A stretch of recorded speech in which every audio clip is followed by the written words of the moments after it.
नमस्कार। आप देख रहे हैं टिप्स सिविल सर्विसेज और मैं हूं श्रीकांत त्रिपाठी। रोज की तरह आज भी कुछ नया टॉपिक, नई चर्चा।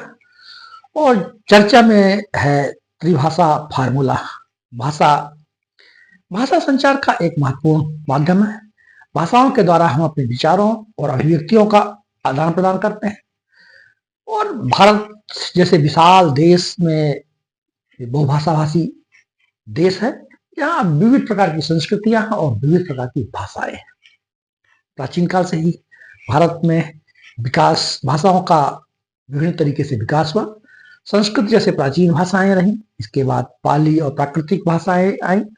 और बेसिकली भारत में तीन तरह की भाषाएं, तीन जो इंडो आर्य परिवार की भाषा और द्रविड़ भाषा परिवार, और सीमित रूप में जो तिब्बती बर्मा भाषा परिवार, जो लद्दाख का इलाका है, लद्दाखी और डोगरी, ये तिब्बती बर्मा भाषा परिवार की आती है। वो द्रविड़ भाषा परिवार की जो भाषाएं हैं वो दक्षिण भारत में बोली जाती हैं। तमिल, तेलुगु, कन्नड़, मलयालम, ये द्रविड़ भाषा परिवार की है। और जो उत्तर भारत में जो भाषाएं बोली जाती हैं वो मुख्यतः इंडो आर्यन परिवार की भाषा कही जाती है। इसमें जैसे हिंदी, उर्दू, पंजाबी, मराठी, गुजराती, राजस्थानी, भोजपुरी, मैथिली, बरही, ये इस टाइप की भाषाएं हैं जो इसको भाषा परिवार में इनको विभाजित किया गया है। भाषा, चूंकि भारत एक विशाल देश है, इसलिए ऐसा भाषाओं का अच्छा विकास हो और बेहतर राजनीतिक और प्रशासनिक एकता हो और विविध प्रकार की संस्कृतियों को एक दूसरे को समझने का अवसर मिले और देश भी एकजुट हो, इसको लेकर के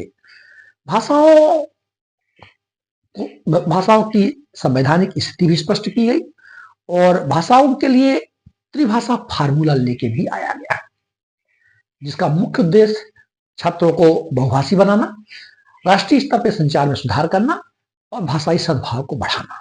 1968 में नई शिक्षा नीति आई और इसी नई शिक्षा नीति में भाषा नीति भी तैयार की गई। इसी में तीन भाषा को लेकर के बात की गई, जिसे त्रिभाषा फार्मूला कहा जाता है। कहा गया कि जो प्राथमिक और माध्यमिक स्तर की शिक्षा है वो राज्य की मातृभाषा में हो या क्षेत्रीय भाषा में हो। जो गैर हिंदी भाषी राज्य है वहां हिंदी पढ़ाई जाए, और जो हिंदी भाषी राज्य है वहां जो आधुनिक अन्य भारतीय भाषा है उसको पढ़ाई जाए, और तीसरी भाषा अंग्रेजी हो या अन्य कोई विदेशी भाषा, लेकिन अंग्रेजी को महत्व दिया गया। तो इस तरह हिंदी, क्षेत्रीय भाषा या मातृभाषा जो जहां भाषा जो बोली जाती है, और अंग्रेजी, ये त्रिभाषा फार्मूला, ये तीन भाषाओं को महत्व दिया गया। लेकिन इस त्रिभाषा फार्मूला को लेकर के कुछ राज्यों में, विशेषकर के जो साउथ इंडियन स्टेट से, तमिलनाडु में कहा गया कि हिंदी को थोपने का प्रयास किया जा रहा है। हिंदी उसी तमिलनाडु में हिंदी का विरोध देश की आजादी के पहले भी हुआ था। जब ये तमिलनाडु मद्रास प्रेसिडेंसी के नाम से जाना जाता था, तब भी 1937 में हिंदी को लेके विरोध जताया गया था। इसके बाद भी ये बातें सामने आती रही और तमिलनाडु में दो भाषा नीति को, एक तो तमिल और दूसरा अंग्रेजी को ही महत्व दिया गया। दो भाषा नीति पर वो चलते हैं। जब नई शिक्षा नीति 1968 में पहली शिक्षा नीति आई, 1986 में दूसरी शिक्षा नीति आई और तीसरी जो शिक्षा नीति 2020 में लागू हुई, ये डॉक्टर कस्तूरी रंगन कमेटी के अनुशंसाओं के आधार पर थी। तो इसमें भी त्रिभाषा फार्मूला को अपनाया गया, लेकिन इसमें हिंदी की अनिवार्यता को थोपा नहीं गया। ये कहा गया कि भाषाएं तीन सीखी जाए, छात्रों को तीन भाषाएं सीखनी होगी। और ये कहा गया, लेकिन भाषा कौन सी होगी इसका निर्णय राज्य, संबंधित राज्य, वहां का क्षेत्र और छात्र करेंगे। हिंदी भी सीख सकते हैं और जो प्राथमिक से लेकर 8वीं तक की जो शिक्षा हो वह मातृभाषा में हो, स्थानीय भाषा में हो और क्षेत्रीय भाषा में हो, ये कहा गया। और हिंदी भाषा की अनिवार्यता को थोपा नहीं गया। ये हिंदी स्वैच्छिक तरीके से रखा गया, लेकिन इसकी भी कहीं ना कहीं आलोचना देखने को मिली है। खासकर साउथ इंडियन स्टेट में कहा गया कुछ राज्यों में कि हिंदी को अप्रत्यक्ष रूप से थोपने का प्रयास किया जा रहा है। तो हाल ही में ये चर्चा में भी बात आई नई शिक्षा नीति को लेकर के, जब संसाधनों को डिस्ट्रीब्यूट करने का जो वित्तों का के डिस्ट्रीब्यूशन की बात आई, तो ये कहा गया कि त्रिभाषा फार्मूला को अपनाने पर ही जो वित्तीय संसाधन उपलब्ध कराए जाते हैं तो कराए जाएंगे। इसको लेकर के तमिलनाडु में कुछ चर्चाएं में आई कि ये हिंदी थोपने का प्रयास है, तो ये इसलिए त्रिभाषा फार्मूला चर्चा में आया है।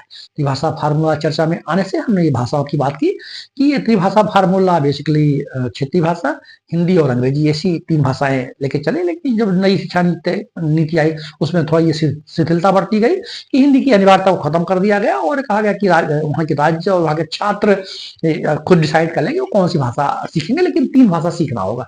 इससे क्या कि देश की एकता बनी रहेगी और कम्युनिकेशन ठीक से होगा। तो इस तरह हमने चर्चा करी कि भारत में जो इंडो आर्यन भाषा परिवार की, द्रविड़ भाषा परिवार की और तिब्बती बर्मी भाषा परिवार की 3 प्रकार की भाषाएं बोली जाती हैं। शास्त्रीय हमारे भारतीय संविधान में शास्त्रीय भाषाओं को भी दर्जा दिया गया। शास्त्रीय भाषाएं वे भाषाएं होती हैं जो बहुत प्राचीन है, जिनकी समृद्ध साहित्यिक परंपरा है और उनमें मौलिकता भी है। सर्वप्रथम 2004 में तमिल को शास्त्रीय भाषा का दर्जा दिया गया, 2005 में संस्कृत को दिया गया, 2008 में तेलुगु को दिया गया, 2008 में पुनः कन्नड़ को दिया गया, 2013 में मलयालम को दिया गया और 2014 में उड़िया भाषा को। ये क्लासिकल लैंग्वेज है।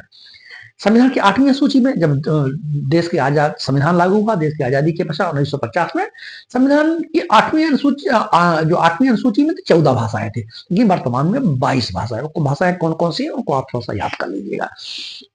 इस तरह हमारे देश में भाषाओं की स्थिति है और भाषाओं की संवैधानिक स्थिति क्या है उसकी हम थोड़ी चर्चा कर लेते हैं। भाषा जो हमारा संविधान है, संविधान के अध्याय 17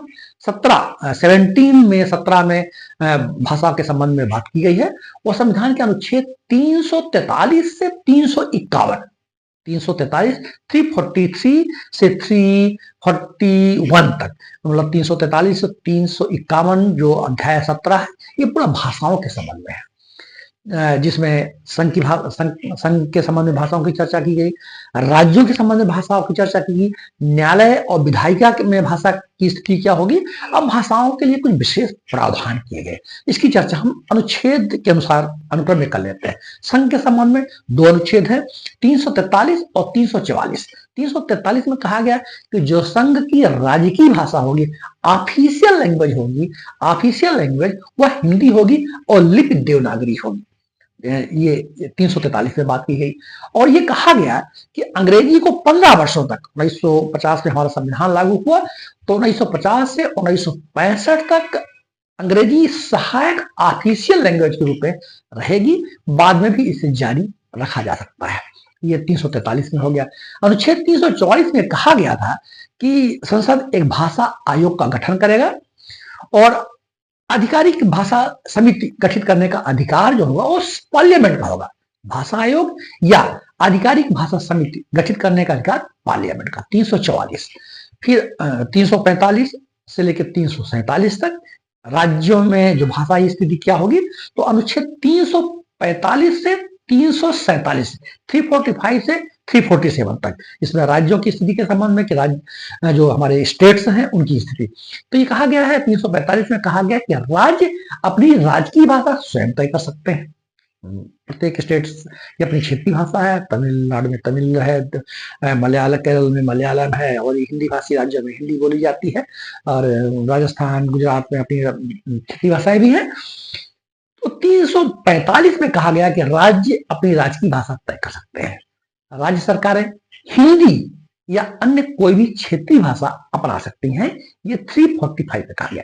346 346 में कहा गया कि राज्यों के बीच और राज्य और केंद्र के बीच संचार के लिए हिंदी या अंग्रेजी अपनी बात रखना है, कोई पत्राचार करना है तो या तो हिंदी में या इंग्लिश में, राज्यों का आपस में भी और राज्य और केंद्र के बीच हिंदी या अंग्रेजी।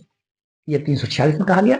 और 347 में कहा गया है कि यदि अल्पसंख्यक समुदाय द्वारा बोली जाने वाली भाषा को राजकीय भाषा का दर्जा दिया जाए तो राष्ट्रपति के अनुमोदन से उस अल्पसंख्यक समुदाय द्वारा बोली जाने वाली भाषा को भी राजकीय भाषा का दर्जा मिल जाएगा 347 इसको याद रखा जा सकता है।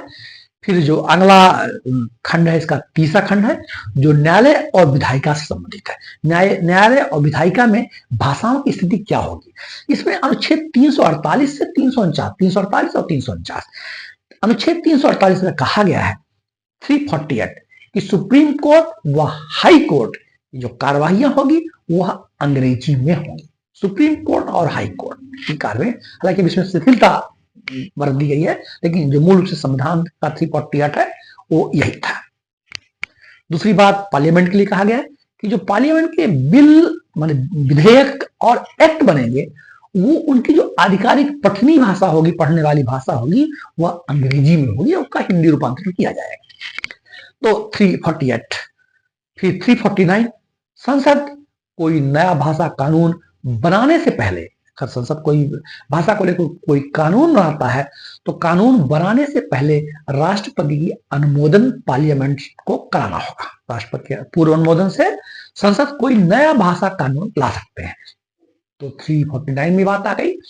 फिर 350 और 351, इसमें विशेष भाषा के कुछ प्रावधान है।